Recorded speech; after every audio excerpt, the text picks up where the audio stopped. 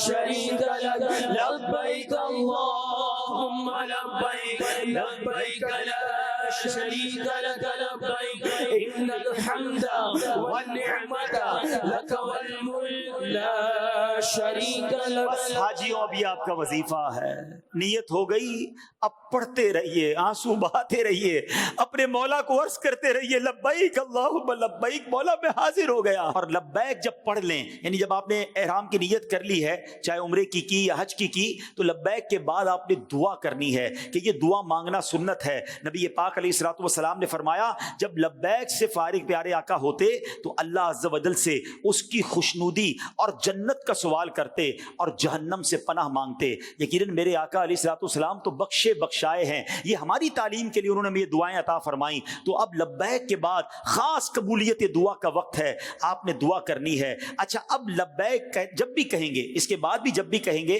تو 3 بار کم از کم کہیں، اور پھر جب عمرہ کرنے آپ جا رہے ہیں تو جیسے ہی طواف کعبے کا شروع کریں گے، حجر اسود کا پہلا استلام کریں گے، آپ کی لبیک جو ایپ ختم ہو جائے گی۔ پھر دوبارہ جب حج کا احرام باندھیں گے پھر دوبارہ لبیک شروع ہوگی، وہ کب ختم ہوگی میں آگے جا کے بتاؤں گا۔ اسلامی بہنیں لبیک بلند آواز سے نہیں کہیں گی، وہ اتنی آواز سے کہیں کہ صرف ان کے کان جو ہے وہ سن لیں۔ اچھا اب لبیک بھی ہو گئی، احرام آپ نے پہن لیا ہے، اب احرام میں کون سی باتیں حرام ہیں؟ اسلامی بھائی کو سلائی کیا ہوا کپڑا پہننا۔ اچھا یہاں مسٹیک یہ ہو جاتی ہے کہ انڈر گارمنٹس بھی نہیں پہن سکتے، یاد رہے جسم کے اندر کوئی بھی کپڑا آپ نہیں پہن سکتے اسلامی بھائی، سوائے یہ 2 احرام کی بے سلی چادروں کے۔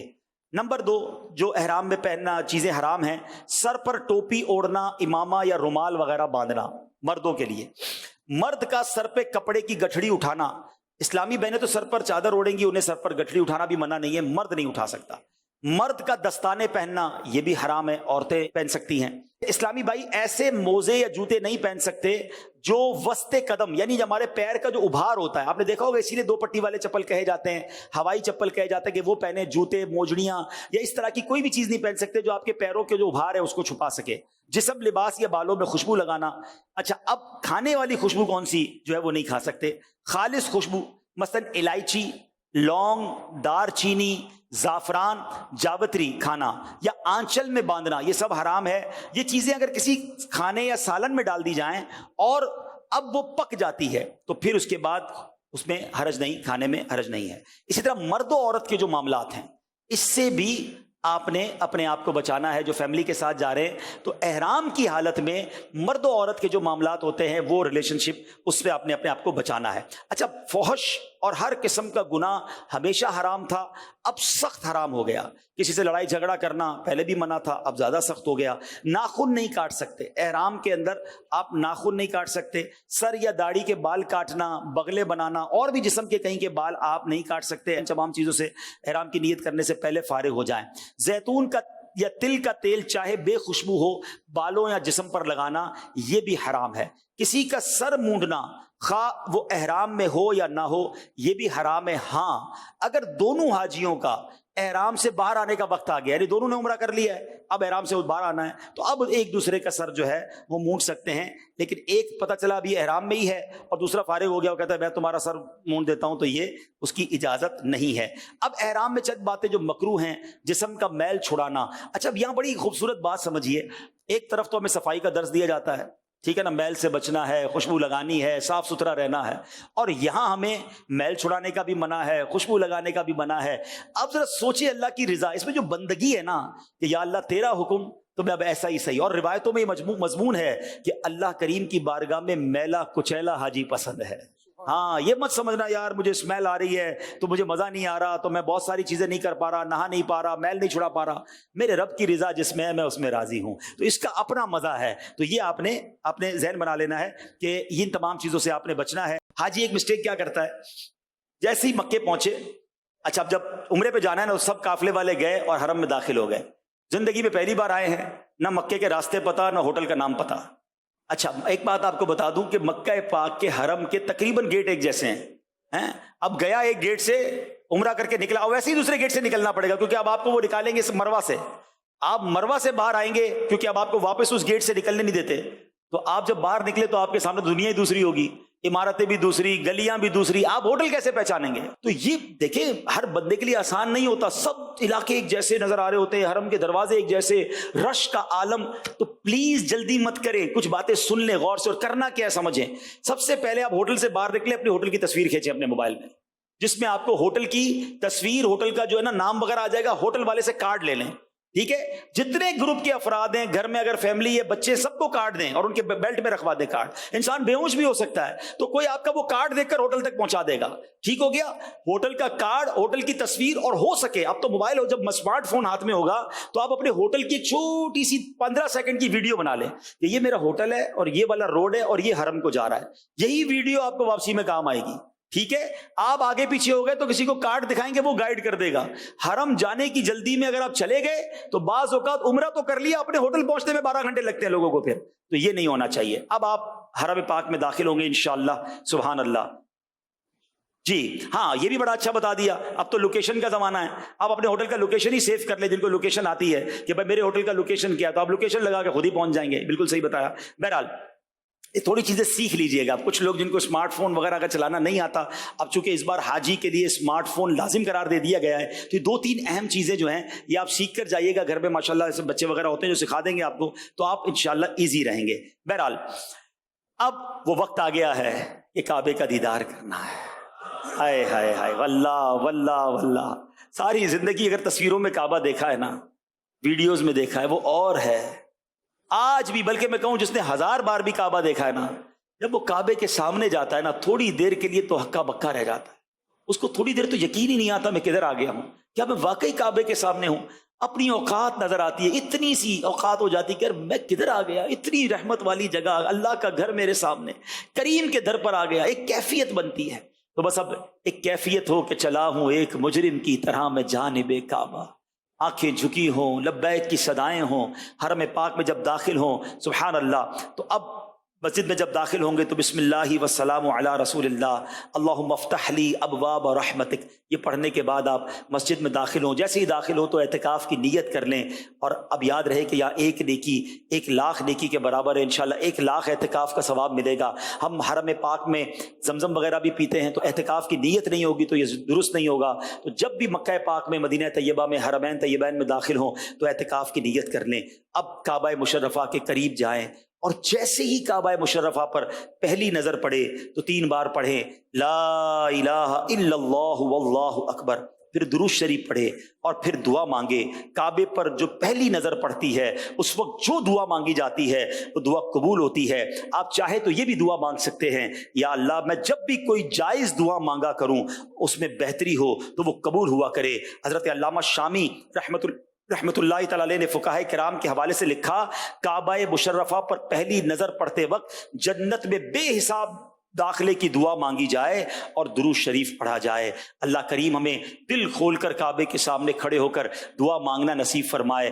اعلیٰ حضرت کا وہ شعر کتنا پیارا ہے, وہ ہو سکے تو وہ پڑھ لیجئے گا کہ یا الہی جو دعائیں نیک ہم تجھ سے کریں, یا الہی جو دعائیں نیک ہم تجھ سے کریں,